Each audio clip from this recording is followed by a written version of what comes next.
चलिए हम लोग शुरुआत करते हैं क्लास की। तो कह रहा है कि किसी परीक्षा में 70% छात्र गणित में उत्तीर्ण हुए।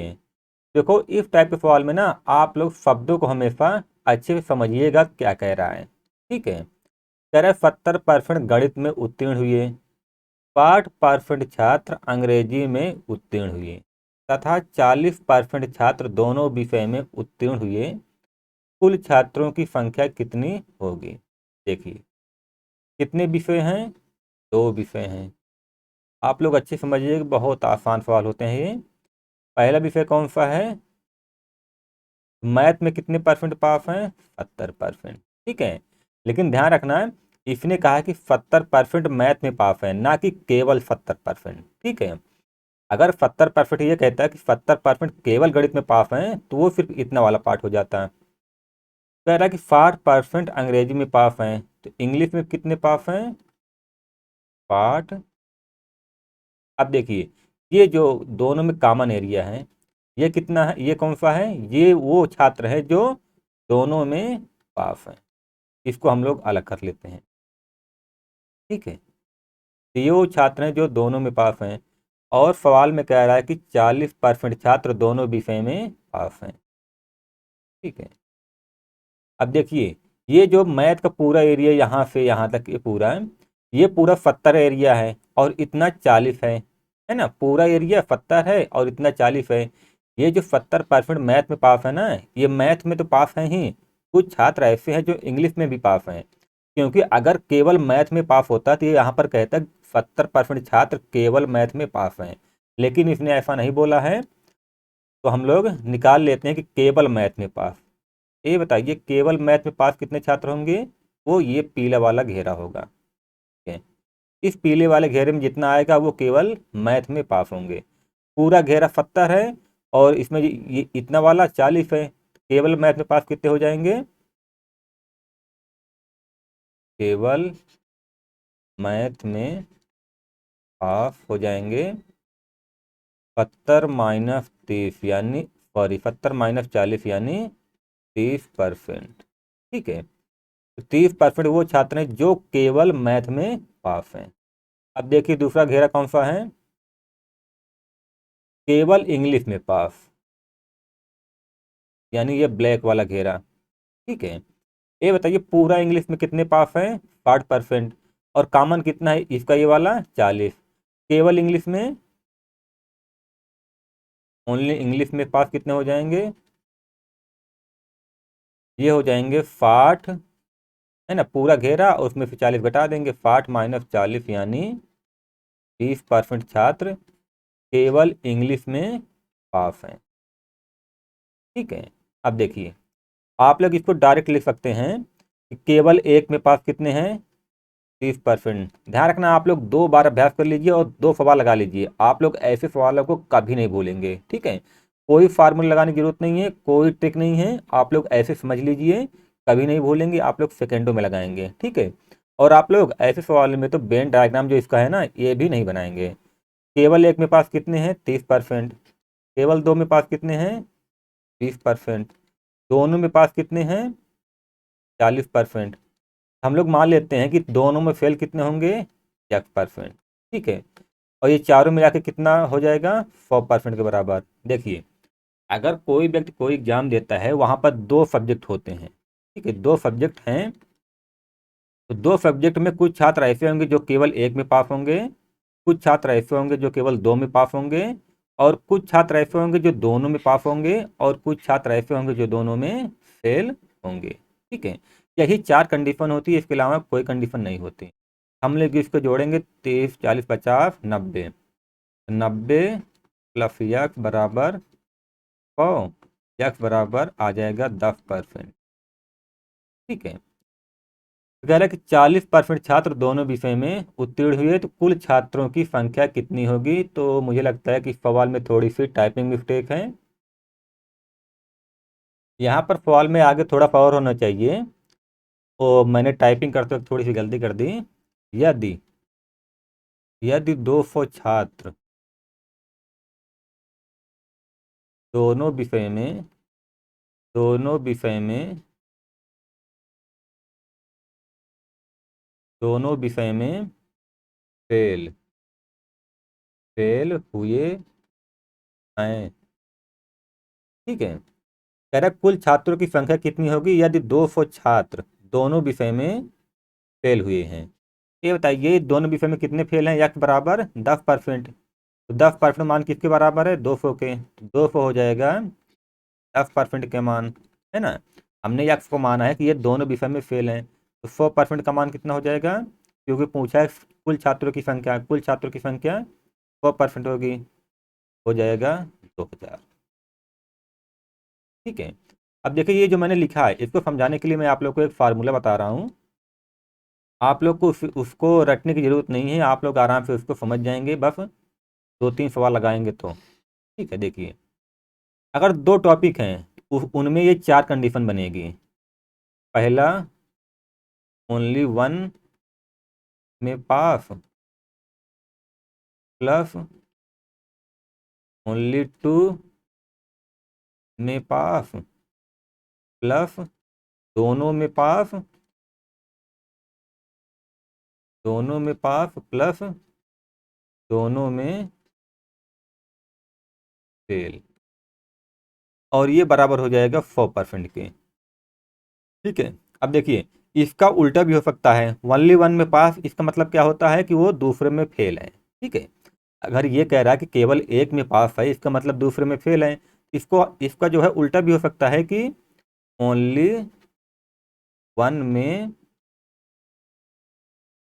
फेल प्लस ओनली टू में फेल, और ये दोनों तो बराबर, ये दोनों तो सेम वही रहेगा, दोनों में पास प्लस दोनों में फेल बराबर हो जाएगा 100%। ठीक है, अगर दो टॉपिक है तो यही 4 कंडीशन बनेंगी, या तो ये या तो ये। अब देखिए ये जो दूसरा वाला फार्मूला है ना, ये इसी से आया है, क्योंकि अगर वो कह रहा है कि ओनली वन में फेल, तो ये इसका मतलब ये भी तो कह सकते हैं कि ये ओनली वन में पास कर रहा है, तो इसका मतलब इसको हम ये भी कह सकते हैं कि ओनली टू में फेल, है ना। अगर ये केवल एक में पास है, हम लोग ये भी तो कह सकते हैं कि ये केवल दूसरे में फेल है। ठीक है, इसी पर आप लोग इसको रख देंगे, उत्तर आप लोग का आ जाएगा। आसान सवाल है, और कभी कभार क्या है ना कि पास फेल ना देकर पेपर, न्यूज़पेपर, चाय या कॉफ़ी देता है, तो बस शब्दों में हेरा फेरी करता है, बाकी लगने का तरीका यही होता है। ठीक है, हम लोग आगे चलते हैं। अब जैसे इसमें कह रहा है कि एक सेना में 49% सैनिक हिंदी बोलते हैं, 36% सैनिक अंग्रेजी बोलते हैं, और 15% सैनिक दोनों भाषा बोलते हैं। यदि 900 सैनिक ना तो हिंदी ना ही अंग्रेजी बोलते हैं, बताइए कितने सैनिक केवल अंग्रेजी बोलते हैं। अब देखिए दो भाषाएं हैं, अब चाहे दो सब्जेक्ट हो, भाषा हो या कुछ भी हो, लगेगा वैसे ही। 49% क्या है, हिंदी बोलते हैं, 36% इंग्लिश बोलते हैं सैनिक, और 15% दोनों भाषा बोलते हैं। तो दोनों कॉमन एरिया क्या है, ये है ना। दोनों का कॉमन एरिया ये हो जाएगा, 15% छात्र दोनों बोलते हैं। ठीक है, अब देखिए अभी जो 49% है, इसमें कह रहा है कि सैनिक हिंदी बोलते हैं, लेकिन इसमें से कुछ सैनिक ऐसे भी हैं जो अंग्रेजी बोलते हैं। अगर हम लोग को ये वाला पार्ट निकालना हो कि केवल हिंदी बोलने वाले, केवल हिंदी बोलने वाले अगर निकालना हो तो क्या हो जाएगा, पूरा तो 49 है, और इस पर जो एक कटा हुआ भाग कॉमन 15 है, 49 में 15 घटाएंगे तो कितना आ जाएगा, ये आ जाएगा 34%। 34% कौन से हैं जो केवल हिंदी बोलते हैं। ठीक है, अब ये बताइए कि अगर हम लोग को जो है ये निकालना हो कि केवल इंग्लिश बोलने वाले छात्र कितने हैं, और सैनिक कितने हैं, तो कितना आ जाएगा, पूरा तो है 36, और अगर हम लोग इस वाले को निकालेंगे, केवल इस वाले को, पीले वाले को, तो 36 माइनस 15 हो जाएगा, तो कितना हो जाएगा, 21%। ठीक है, तो 34% केवल हिंदी बोलते हैं, 21% केवल इंग्लिश बोलते हैं, दोनों 15% बोलते हैं। तो हम लोग मान लेते हैं कि 1% सैनिक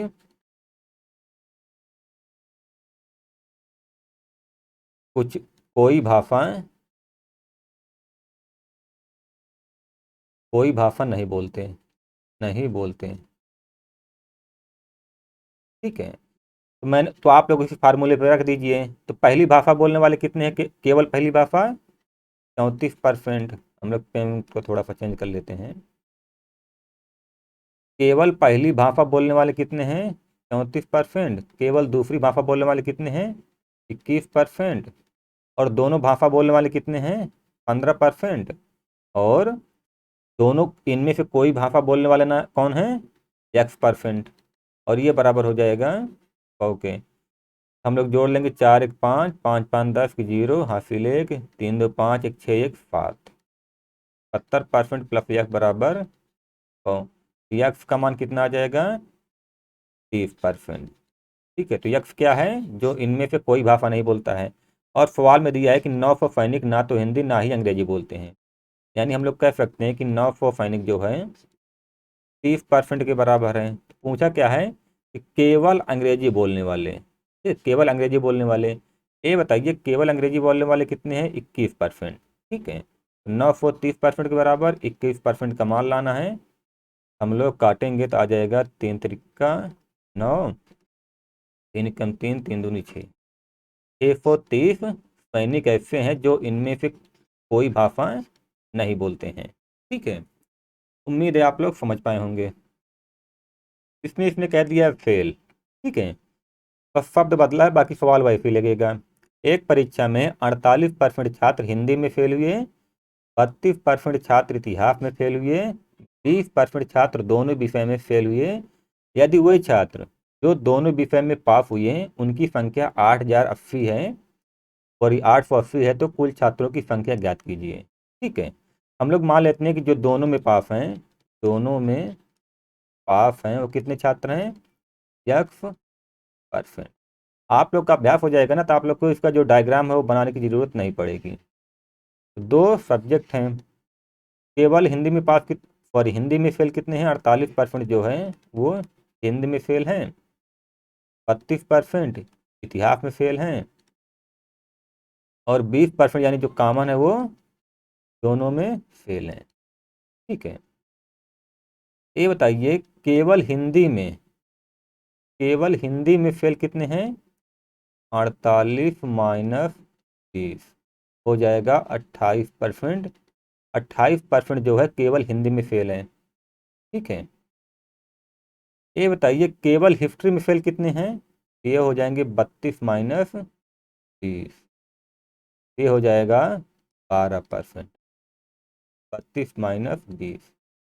ठीक है, अब देखिए बस वही चारों कंडीशन है। केवल एक में फेल कितने हैं? 28%। केवल दो में फेल कितने हैं? 12%। दोनों में फेल कितने हैं? 20%। और दोनों में पास कितने हम लोगों ने माना है? X%। और ये बराबर हो जाएगा 100%। 8 2 10 की 0, हासिल 1, 2 1 3, 3 2 5 1, 60 प्लस यक्स बराबर 100। यक्स बराबर हो जाएगा, 100 में से 60 घटेगा तो हो जाएगा 40%। अच्छा, यक्स क्या है? दोनों में पास। और सवाल में दिया है कि दोनों विषयों में पास छात्रों की संख्या 880 है। यानी हम लोग कह सकते हैं कि 880 जो है 40% के बराबर है। और पूछा क्या है? कुल छात्रों की संख्या। कुल छात्रों की संख्या 100% हो जाएगी। परसेंट से परसेंट कटेगा, 0 से 0, 4 दूनी 8, 4 दूनी 8, यानी कुल छात्रों की संख्या हो जाएगी 2200। आसान सवाल था, हम लोग आगे चलते हैं।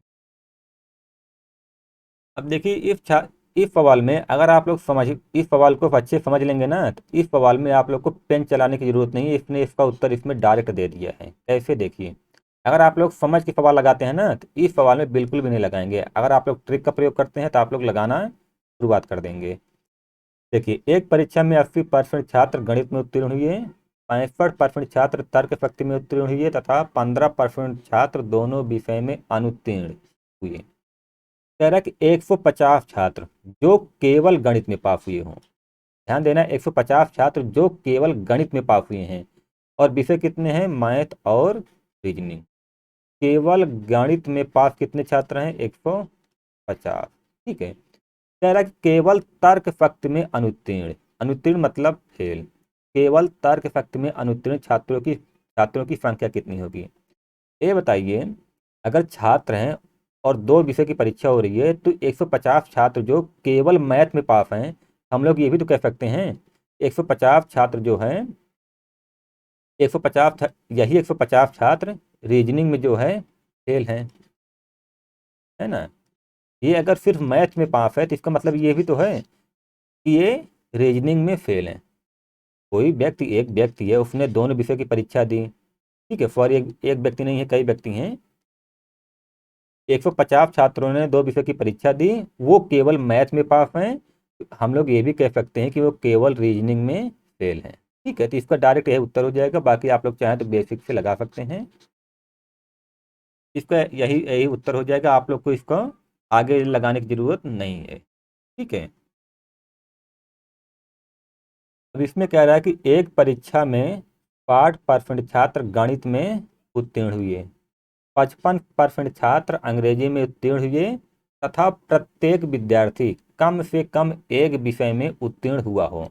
इसका मतलब ये है, अभी तक जो आ रहा था कि दोनों विषयों में फेल, वो 0 हो जाएगा। ठीक है, इसका मतलब है कि अगर प्रत्येक विद्यार्थी किसी न किसी विषय में पास है तो इसका मतलब दोनों विषयों में फेल, दोनों विषयों में फेल, वो क्या हो जाएगा 0। ठीक है, 0% हो जाएगा। कह रहा है कि तो बताइए कम से कम कितने छात्र दोनों विषय में उत्तीर्ण हुए। कम से कम 2 विषय हैं, ये बताइए, केवल सॉरी मैथ में कितने पास हैं 60% और इंग्लिश में कितने पास हैं 55%। और ये बताइए दोनों में कितने पास हैं, तो दोनों में पास नहीं दिया है तो हम लोग मान लेते हैं कि दोनों में पास 1% है। ठीक है, माना दोनों में पास बराबर 1%, और दोनों में फेल तो 0% है, क्योंकि इसने सवाल में ही बोला है कि हर विद्यार्थी किसी न किसी विषय में पास जरूर है। ये बताइए केवल मैथ में, केवल मैथ में पास कितने हो जाएंगे, ये हो जाएंगे 60 माइनस, है ना, यही हो जाएगा। अब केवल इंग्लिश में पास कितने हो जाएंगे 55 माइनस एक्स, है ना, यही हो जाएगा।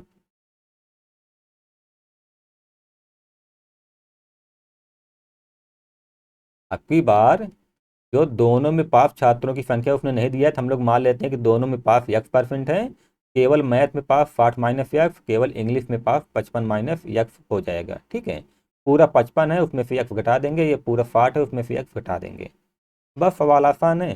देखिए हम लोग केवल एक में पास कितने हैं 60 माइनस एक्स, प्लस केवल दो में पास कितने हैं 55 माइनस एक्स, दोनों में पास कितने हैं x%, और दोनों में फेल कितने हैं, तो इस बार दोनों में फेल 0 हैं, तो ये बराबर हो जाएगा 100। ब्रैकेट टूटेगा तो 60 minus x plus 55 minus x plus x बराबर 100। अब देखिए जैसे आप लोग सवाल को अभ्यास करते जाएंगे ना, तो आप लोग जानते हैं कि सवाल में देखिए एक एक्स से एक एक्स कट जाता है। ठीक है, तो 60 बचता है और एक एक्स बचता है और 55। ठीक है, ये हमेशा एक एक्स से एक एक्स हमेशा कट जाता है। ठीक है, अब देखिए इन दोनों को जोड़ेंगे तो कितना हो जाएगा 5 6 5 11, 115 माइनस एक्स।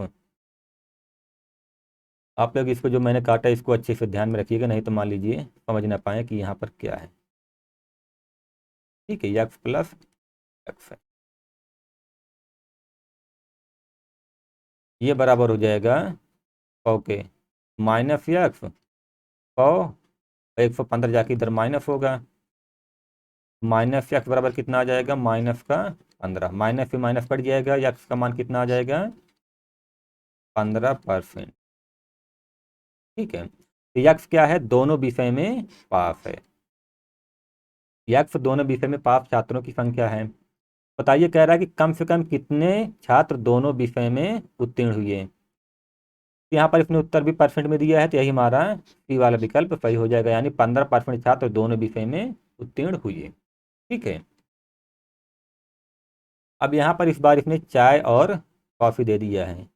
कह रहे कि दोस्तों के समूह में प्रत्येक व्यक्ति या तो चाय या कॉफ़ी या दोनों पीते हैं।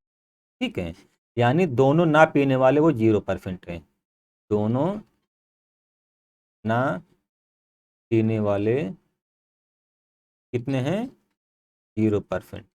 यानी फिर कहने का मतलब है, अगर हम लोग परीक्षा के टर्म में देखें तो दोनों विषयों में फेल छात्रों की संख्या 0% है। ठीक है, कह रहा है 76% चाय पीते हैं, 40% कॉफ़ी पीते हैं तथा 192 व्यक्ति दोनों पीते हैं। बताइए दोस्तों के समूह में कुल कितने व्यक्ति थे? ठीक है, आप लोग अभ्यास करेंगे तो ये वेन डायग्राम बनाने की जरूरत नहीं पड़ेगी, और अगर चाहें तो आप लोग यहाँ भी वेन डायग्राम मत बनाइए, आप लोग अब खुद से इसको लगाने का प्रयास करिए। ये बताइए, पीने वाले कितने हैं? 76%। कॉफ़ी पीने वाले कितने हैं? 40%। ठीक है, और इसने ये नहीं दिया है कि दोनों पीने वाले कितने हैं, तो हम लोग मान लेते हैं कि दोनों पीने वाले X% हैं। ठीक है, ये बताइए केवल टी पीने वाले कितने हो जाएंगे? ये ब्लू वाला एरिया 76 माइनस यक्स हो जाएगा, और केवल कॉफ़ी पीने वाले कितने हो जाएंगे?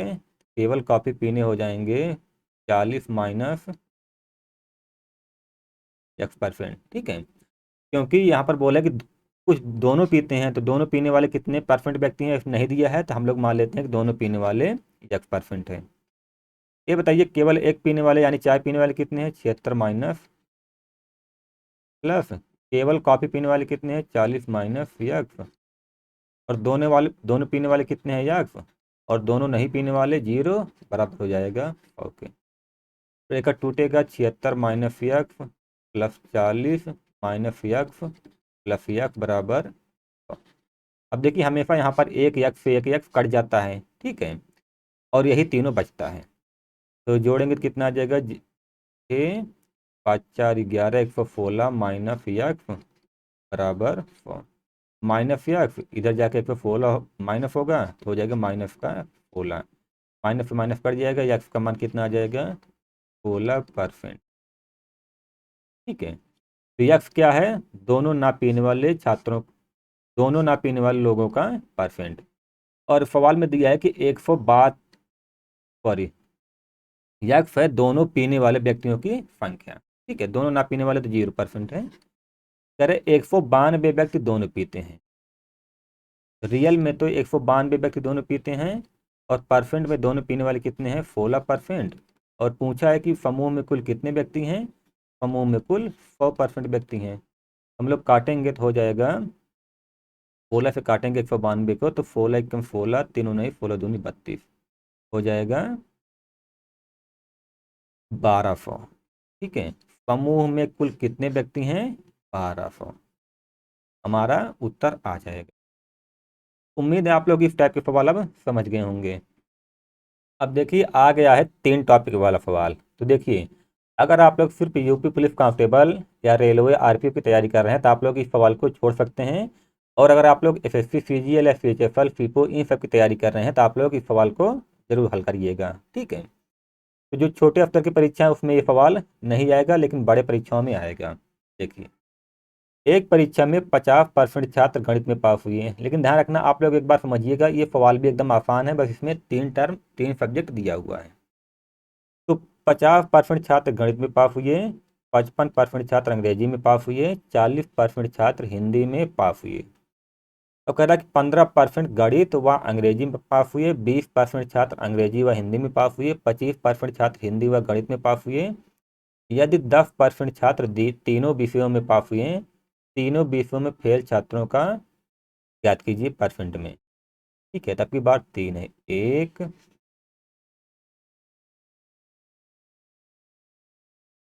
2 और तीसरा हम लोग,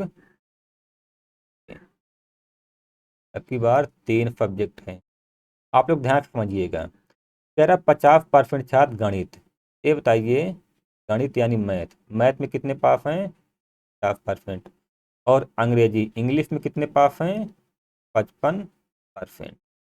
और हिंदी में कितने पास हैं? 40%। ठीक है, हम लोग इसमें पेन को चेंज करते हुए चलेंगे। ये बताइए आगे कह रहा कि 15% छात्र गणित व अंग्रेजी में पास हुए। ये बताइए, गणित यानी मैथ और इंग्लिश, इन दोनों का पास का एरिया कितना है? ये वाला है ना। तो ये वाला एरिया जो है वो 15% होना चाहिए। लेकिन आगे दिया है कि 10% छात्र तीनों विषयों में पास हुए। ये बताइए, अगर हमको दिखाना है कि तीनों विषयों में पास छात्र कहाँ होंगे, तो वो ये वाले होंगे, है ना। ये वाले छात्र जो है तीनों विषयों में पास होंगे। ये कितना है? ये है 10%। ठीक है। ये वाला जो तीनों में काम है, ये है 10%। और कह रहा है कि 15% छात्र गणित व अंग्रेजी में पास हुए। मैथ और इंग्लिश में कितने पास हैं? 15%। और इन दोनों का कॉमन कितना है? इतना है। ठीक है, इन दोनों का कॉमन वाला एरिया इतना है। ये बताइए, केवल इतना वाला एरिया कितना हो जाएगा? ये वाला जो ऊपर बचा है, ये वाला हो जाएगा 5%, है ना। अगर पूरा जो है 15 है तो इतना तो 10 हो गया, तो ये वाला हो जाएगा 5%। ठीक है। वैसे ही आगे कह रहा है कि आगे कह रहा है कि 20% छात्र अंग्रेजी व हिंदी में पास हुए। इंग्लिश और हिंदी, यानी ये जो इतना वाला पार्ट है, इन दोनों में कॉमन है। ये कितना है? 20% है। लेकिन इतना 10% है, तो ये कितना हो जाएगा? ये भी 10% हो जाएगा। केवल इंग्लिश और हिंदी में पास कितने? 10%। केवल मैथ और इंग्लिश में पास कितने? 5%। अब आगे कह रहा है कि 25% छात्र हिंदी व गणित में पास हुए। हिंदी व मैथ, इसमें पास कितने हैं? 25%। 25% टोटल हो जाएगा यहाँ से यहाँ तक। लेकिन केवल केवल हिंदी और मैथ में पास कितने हो जाएंगे? 25 - 10 यानी 15%। ठीक है। अब देखिए, अब ये बताइए, अगर हम लोग को निकालना हो कि केवल मैथ में कितने पास हैं? केवल मैथ में पास हो जाएंगे 50 माइनस इन तीनों को जोड़ लेंगे, है ना। 15 × 5 = 20, 10 × 30, 50 - 30 यानी हो जाएगा 20%। ठीक है। केवल गणित में पास कितने हैं? अब देखिए, केवल गणित में पास हो जाएंगे 20%। केवल केवल इंग्लिश में पास कितने हो जाएंगे? तो टोटल कुल पूरा घेरा जो है 55% है। 55 में से ये तीनों घटा देंगे तो हो जाएगा 10 × 10 = 20, 5 × 25 यानी हो जाएगा ये कितना? 30% जो है केवल इंग्लिश में पास है। और ये बताइए, केवल हिंदी में पास अगर हम लोग देखें तो कितना हो जाएगा? तो केवल हिंदी में हो जाएगा, पूरा घेरा तो 40 है, तो 40 में से 10 10 और 15 घटा देंगे, 10 × 10 = 20, 10 × 30 = 5 × 35 यानी 5%। 5% वो है जो केवल हिंदी में पास है। ठीक है। देखिए, इसमें क्या कंडीशन होगी? केवल एक में पास, केवल एक में पास कितने हैं? 20%। केवल दो में पास कितने हैं? 30%। केवल तीसरे में पास कितने हैं? 5%। और सिर्फ दो में पास कितने हैं? तो वो भी हैं 5%। और केवल इन दोनों में पास कितने हैं? इन दोनों में, अब देखिए, ये जो 5% है केवल मैथ और इंग्लिश में पास हैं। और इंग्लिश और हिंदी में पास कितने हैं? वो हैं 10%। ठीक है। और केवल हिंदी और मैथ में पास कितने हैं? 15%। और दोनों में पास कितने हैं? 10%। और हम लोग मान लेते हैं कि तीनों विषयों में पास कितने हैं? और तीनों विषयों में फाल, ये 10 क्या है? 10 जो है तीनों विषयों में पास हैं। तो तीनों विषयों में फेल छात्रों की संख्या हम लोग मान लेते हैं, या ये हो जाएगा 100% के बराबर। देखिए, सवाल आसान है, बस आप लोग अच्छे समझिए। केवल एक में पास 20, केवल दो में पास 30, केवल तीन में पास 5। और मैथ और इंग्लिश में, केवल मैथ और इंग्लिश में पास 5। केवल इंग्लिश और हिंदी में पास 10। केवल हिंदी और मैथ में पास 15। तीनों में पास 10 और तीनों में फेल यक्स मान लिए। ठीक है। हम लोग जोड़ेंगे तो 30 20 50, 55 60 70 80, 5 85, 10 95। 95 + यक्स बराबर 100। यक्स का मान कितना आ जाएगा? 5%। तो यक्स क्या है? तीनों विषयों में फेल। ठीक है। पूछा है कि तीनों विषयों में फेल छात्रों की संख्या ज्ञात कीजिए, यानी परसेंट में। ठीक है, तीनों विषयों में फेल हुए छात्रों का प्रतिशत ज्ञात कीजिए। हम लोगों ने एक्स को माना था कि ये तीनों विषयों में फेल है, तो यही हमारा उत्तर हो जाएगा 5%। ठीक है, हम लोग ऐसे ही एक सवाल और हल करते हैं। इसमें कह रहा है कि एक परीक्षा में 60% छात्र गणित में पास हुए, 40% अंग्रेजी में और 30% तर्कशक्ति यानी रीजनिंग में पास हुए। यदि 10% गणित और रीजनिंग में पास हुए, 25% अंग्रेजी व गणित में पास हुए, 15% छात्र तर्कशक्ति व अंग्रेजी में पास हुए, तो बताइए कम से कम कितने प्रतिशत छात्र सभी विषयों में पास हुए यदि कोई छात्र फेल नहीं हुआ हो। ठीक है, यदि कोई छात्र फेल नहीं हुआ हो। ठीक है, वैसे मुझे नहीं लगता कि ये सवाल पूछा जाएगा पीडीएफ के अलावा कहीं और भी, लेकिन फिर भी मैं आप लोग को बता देता हूँ क्योंकि इसकी कैलकुलेशन बहुत लंबी हो जाएगी। देखिए, 3 सब्जेक्ट हैं, लेकिन मैं आप लोग को समझाने के लिए एक बार अच्छे से बता देता हूँ।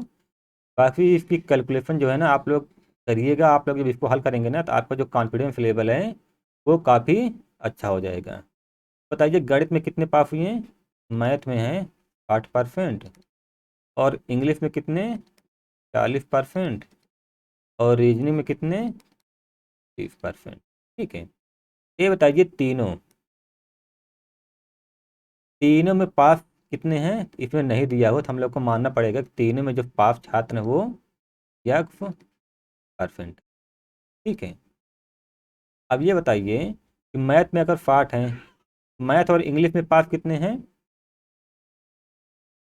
तो गणित गणित और रीजनिंग यानी मैथ और रीजनिंग में कितने पास है? 10%। देखिए, मैथ और रीजनिंग इन दोनों का कॉमन कितना है? इन दोनों का कॉमन ये वाला है। ठीक है, इन दोनों कॉमन ये वाला यानी ये 10% होना चाहिए, लेकिन यहाँ पर ये वाला भाग यक्स है, तो ये हो जाएगा 10 माइनस यक्स, यानी केवल मैथ और रीजनिंग। ठीक है, 25% छात्र अंग्रेजी व गणित में पास हुए, अंग्रेजी व गणित में, यानी ये वाला जो कितना एरिया कितना है? 25%, लेकिन ये वाला एरिया यक्स है, ये कितना हो जाएगा? 25 माइनस यक्स। ठीक है, अब देखिए, तो तीसरा कितना क्या है? तीसरा है 15% छात्र रीजनिंग और अंग्रेजी में पास हुए, रीजनिंग और अंग्रेजी, यानी ये जो पूरा इसका इन दोनों का कॉमन एरिया कितना है? 15%, लेकिन ये यक्स परसेंट है, तो ये कितना हो जाएगा? 15 माइनस। ठीक है, अब देखिए, केवल केवल इंग्लिश में पास कितने हो जाएंगे? वो हो जाएंगे 40, पूरा तो घेरा 40 है ना? 40 माइनस इन तीनों को जोड़कर घटा देंगे, 25 minus x plus x plus 15 minus x. ठीक है, तो जो आएगा वो केवल इंग्लिश में पास हो जाएंगे। ऐसे हम लोग अगर रीजनिंग में निकालेंगे, केवल रीजनिंग में तो ये भी हो जाएगा 30 माइनस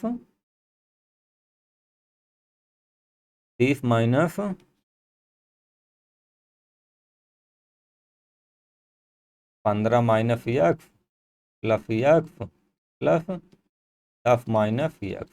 ठीक है, इसमें से इसको घटाएंगे तो ये हो जाएगा केवल रीजनिंग में। ऐसे हम लोग मैथ में निकालना चाहें तो 60 में से 10 माइनस यक्स यक्स और 25 माइनस यक्स घटा देंगे, वो आ जाएगा केवल मैथ में पास। और इन सभी को जो ना हम लोग जोड़कर, ठीक है, इन सभी को अलग अलग जोड़कर 100% के बराबर रखेंगे, हम लोग का यक्स का मान आ जाएगा। ठीक है, और इसने पूछा क्या है कि कितने प्रतिशत छात्र सभी विषयों में पास हुए हैं यदि कोई छात्र फेल नहीं हुआ है। ठीक है, तो तीनों में फेल छात्रों की संख्या कितनी हो जाएगी? तीनों में फेल 0%। पूछा कितने छात्र सभी विषयों में पास हुए हैं, तो जो यक्स का मान होगा वही हमारा उत्तर हो जाएगा। इन सभी को हम लोग जोड़कर 100% के बराबर रख देंगे। ठीक है, केवल मैथ में पास कितने हो जाएंगे? वो हो जाएंगे 8 minus 25 minus x plus x plus 10 minus x. ठीक है, मैं आप लोग के इस सवाल को आगे हल नहीं करूंगा क्योंकि ये काफ़ी लंबा हो जाएगा और यहाँ पर जगह भी नहीं बच रहा है, लेकिन आप लोग प्लीज़ इसको एक बार हल करिएगा। आप लोग का जो कैलकुलेशन है वो भी मजबूत होगा और आपका कॉन्फिडेंस लेवल भी मजबूत होगा। ठीक है, बाकी ये सवाल जो है पुलिस वगैरह में आने की संभावना बिल्कुल भी नहीं है। ठीक है, देखिए, इसको इसको इसको और इन सभी को जोड़कर आप लोग 100% के बराबर रख दीजिएगा, उत्तर आप लोग का आ जाएगा। और इसका उत्तर होगा 20%। ठीक है, उत्तर होगा 20%। हम लोग इस क्लास को यहीं पर ख़त्म करते हैं और मिलते हैं अगले वीडियो में।